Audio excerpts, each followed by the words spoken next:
This unassuming little mushroom holds a secret.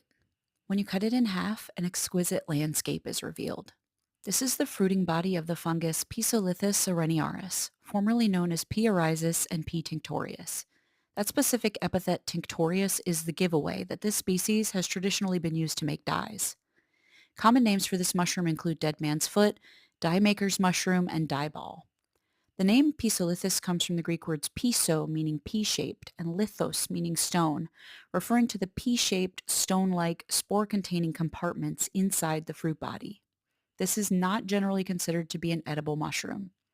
The interior of this mushroom often displays brilliant color combinations of cinnamon brown, cobalt blue, neon yellow, and jet black, and it yields a range of dye colors from yellows to browns. I was really excited to try some dye experiments with these right after a photo shoot with my mini deer mascot. I boiled a single mushroom for about 1 hour in water to create the dye bath. You can see the color start to release from the water almost immediately. Then I strained out the mushroom and added some fabric and yarn samples to the dye bath and simmered on low for another hour. All of the materials I dyed were white before going into this dye bath, and I had previously mordanted them with alum at 50% weight and fiber. I always use a separate stock pot just for dye projects, and I never use this pot for food.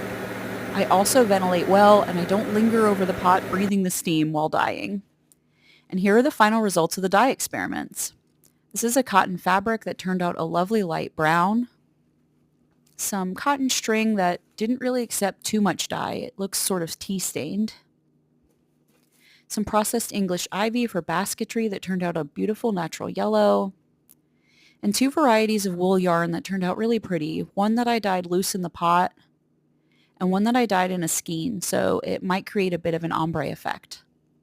Well, I'm super pleased with these results. I think next time I'll try mordanting with alum at 80% weight of fiber to see if I can get more intense colors in the final products.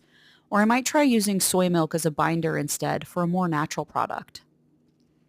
Bonus content, here are some Pisolithus watercolors that I made as a gift for a friend a few years ago using traditional watercolor paints. Next time I find Pisolithus, I will try to render some watercolor pigments as well. Are you working on natural dye products this year? Please let me know in the comments. I would love to hear it. Thank you so much for watching, and I will see you all next time. Have a great day.